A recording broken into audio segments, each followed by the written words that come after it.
इस बाबा ने इस पृथ्वी लोक के लिए, हमारे जैसे प्राणियों के लिए शीश का दान दे दिया प्रेमियों। और वो धरती चुलकाना धाम जहां बाबा शीश का दान दे सकता है, उस धरती पर भक्तों को क्या नहीं दे सकता। सोच कर देखना और एक बार जाना उस धरती पर प्रेमी। आज भी वो पीपल का वृक्ष उस धरती पर मौजूद है जो वीर बर्बरिक ने मात्र अपने एक बाण से हर पत्ते को बींध दिया था। जब वीर बर्बरिक चले तो प्रेमियों रणभूमि की ओर भगवान श्री कृष्ण जी पांडवों के समक्ष बैठकर एक रणनीति तय कर रहे थे।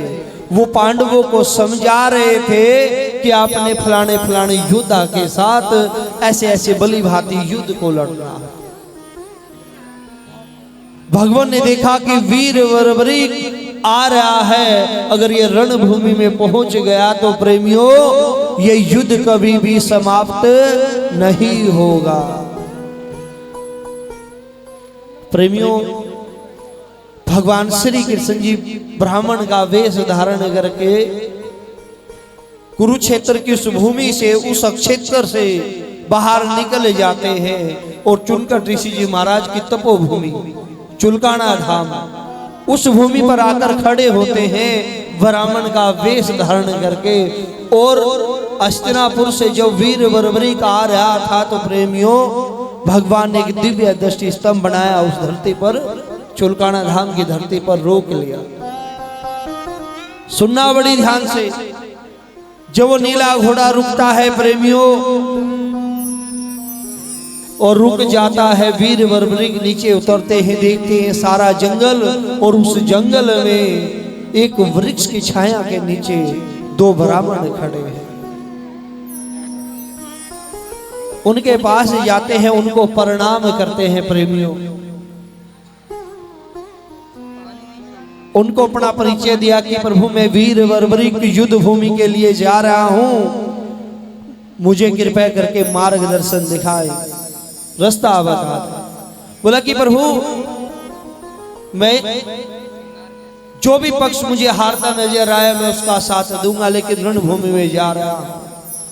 भगवान ने कहा वीर बर्बरिक हम युद्ध भूमि से चल कर आए हैं, वहां पर एक स्त्री महिला नव दुर्गा का रूप धारण कर रही है। वो कह रही है मुझे एक बलि चाहिए, और जब मुझे बलि मिलेगी तो ये युद्ध शुरू होगा। तब प्रेमियों वीर बर्बरिक ने कहा प्रभु मैं युद्ध भूमि में जाऊंगा और युद्ध लड़ूंगा, मैं अपने कुल के लिए भी बलि दूंगा, और कृपया करके मुझे रास्ता आता है। बोलो बांके बिहारी लाल की, बोलो चुलकाना धाम की, बोलो नीले के असवार की। फिर प्रेमियों भगवान ने देखा कि अब मेरे बस में नहीं है। माता सरस्वती से आग्रह करते हैं कि माँ इनके कंठ पर जीवा पर आप विराजमान हो जाओ। माँ उनके कंठ पर जीवा पर विराजमान हो जाती है। प्रेमियों सुनना, कहा वीर बर्बरिक, अब मुझे वीर बर्बरिक नजर नहीं आते। वीर बर्बरिक के पास तो वो 3 बाण हैं और एक बाण में इतनी पावर है कि पूरे एक लोक का संहार कर सकता है, मृत्यु कर सकता है। हम कैसे आपको वीर बर्बरिक माने? वीर बर्बरिक ने कहा प्रभु मैं कैसे इन बाणों को चला पाऊं, कैसे मैं परीक्षा दे पाऊं, मुझे आप मार्गदर्शन दिखाओ, क्योंकि एक लोक का संहार हो जाएगा बाण को चला दिया तो। बोला नहीं, वीर बर्बरिक जिस वृक्ष की छाया में हम खड़े हैं, जिसकी डाल में, पीपल के वृक्ष की डाल में इतने पात हैं, इतने पत्ते हैं कि वो एक लोक से कम नहीं है। इसके हर पत्ते को आप बींध कर दिखाओ, आपको मान जाएंगे कि वास्तविकता में आप ही वीर बर्बरिक हैं। प्रेमियों तर्कस से बाण निकाला वीर बर्बरिक ने और मस्तक पे लगाया, उस बाण को छोड़ दिया। वो बाण हर पत्ते को बींधता हुआ भगवान श्री कृष्ण जी के पैर पे आकर वो खड़ा हो गया। भगवान ने एक पत्ता पैर के नीचे छुपा लिया था। भगवान को कहा, हे नारायण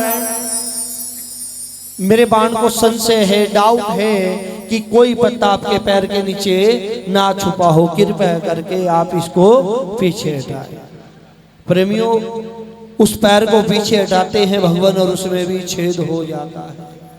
बोलो तीन बाणधारी की जय हो। ये फागुन माह ही था प्रेमियों जब ये लीलाएं रची गई, और उस फागुन माह में ठाकुर जी की कथा, बाबा श्याम की कथा जो भी सुन रहे हैं उनको वास्तविकता में बहुत बड़ा फल मिलेगा प्रेमियों। और ये एकादशी जो आएगी इसका व्रत भी रखना प्रेमियों, और आपको 4 गुना पुण्य का फल भी मिलेगा। जब उसमें भी छेद हो गया, भगवान ने देखा नहीं, बस में माता सरस्वती कंठ पर विराजित थी, और वीर बर्बरिक को कहा कि अब जा सकते हो। जैसे ही उसने 1-2 कदम रखे प्रेमियों, वीर बर्बरिक के मन में भाव आया कि किसी ब्राह्मण देवता द्वारा मेरी परीक्षा ली गई है, मैं कुछ ना कुछ दान स्वरूप दूं। आते हैं ब्राह्मण से, कहते हैं प्रभु मांगो जो आपने मांगना मुझसे।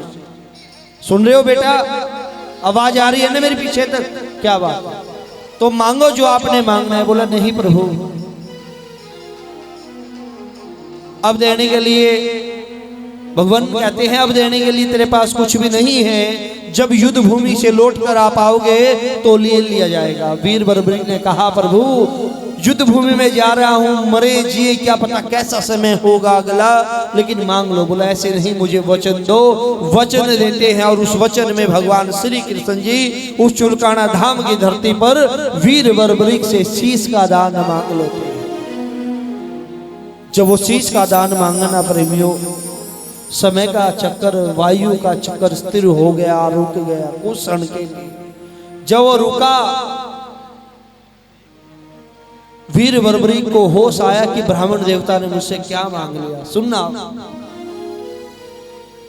कहा प्रभु मैं वचनबद्ध हूं, शीश का दान दूंगा, लेकिन जो आप मुझे नजर आ रहे हो, जिस चोले में आप नजर आ रहे हो, मुझे ये नजर नहीं आ रहा है।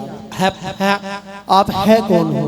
आप मुझे दिखा दो अपना विराट रूप, अपने दर्शन करा दो प्रभु। आप साधारण ब्राह्मण नहीं हो। सुनना, जब मेरा एक बाण पूरे एक लोक का संहार कर सकता है, पूरे लोक की मृत्यु कर सकता है, और मेरा ये एक बाण प्रेमियों भगवान श्री कृष्ण जी के पैर को छेद नहीं कर पाया। कहा प्रभु अपने रूप में आओ। तब प्रेमियों उस चुलकाना धाम की धरती पर ही वीर बर्बरिक को भगवान श्री कृष्ण जी ने अपने विराट रूप के दर्शन।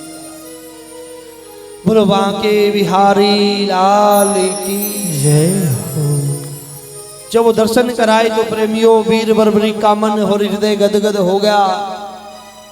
शीश काटना होता है किसी के द्वारा, उतारा और भगवान को समर्पित कर दिया।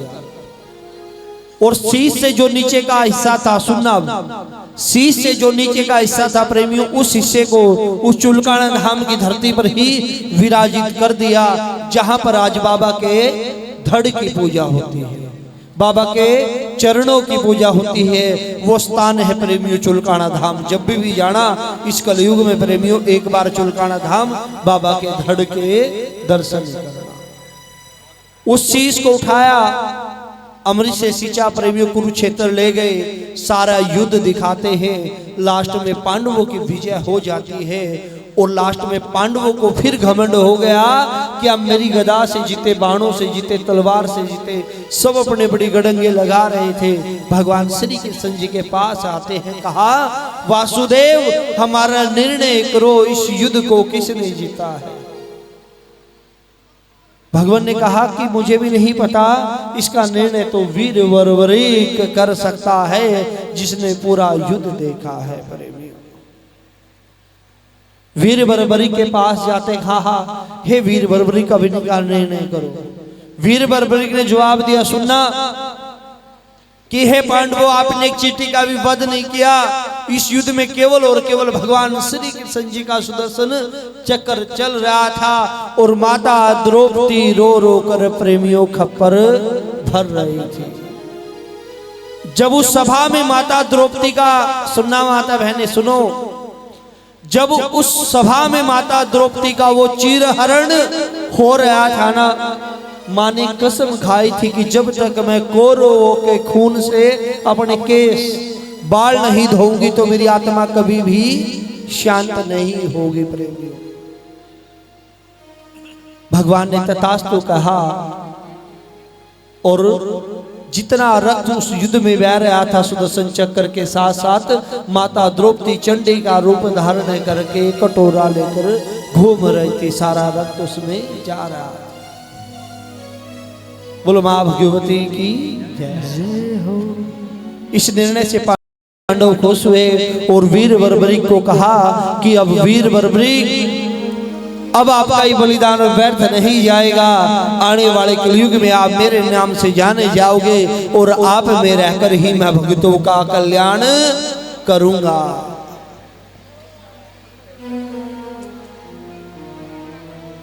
कहा, उस शीश को उठाया, प्रेमियों माता सरस्वती नदी में छोड़ दिया।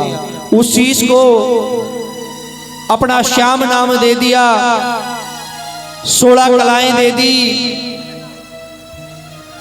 और कहा इस कलयुग में आप मेरे नाम से जाने जाओगे, आप में रहकर ही मैं भक्तों का 2 मिनट बैठो बैठो 2 मिनट बैठो। कहा कि आने वाले कलयुग में आप मेरे नाम से जाने जाओगे और आप में रहकर ही मैं भक्तों का कल्याण करूंगा। उस शीश को प्रेमी उठाते हैं, माता सरस्वती नदी में प्रभावित कर देते हैं। फिर प्रेमियों शीश बहता बहता बहता बहता वो खाटू जाकर प्रकट हुआ। इसीलिए जहां दिया शीश का दान वो भूमि है चुलकाना धाम। सभी ने बोलना है, जहां दिया शीश का दान वो भूमि है चुलकाना, वो भूमि है, वो भूमि है, वो भूमि है। और जहां प्रकट हुए बाबा श्याम वो भूमि है खाटू धाम, वो भूमि है खाटू धाम, वो भूमि है खाटू धाम। प्रेमियों, इस श्याम नाम की यात्राओं को पूरी करने के लिए इस कलयुग में एक बार अपने जीवन में सुनना, एक बार खाटू धाम में जाना। खाटू धाम में प्रेमियों बाबा के शीश की पूजा होती है और चुलकाना में बाबा के धड़ की पूजा होती है, ताकि इस कलयुग में आपको पूरी श्याम नाम की यात्रा पूर्ण हो जाए और श्याम बाबा के पूर्ण शरीर के आपको दर्शन हो जाए। बोलो चुलकाना धाम की जय, बोलो खाटू नरेश की जय, बोलो हारे के सहारे की जय।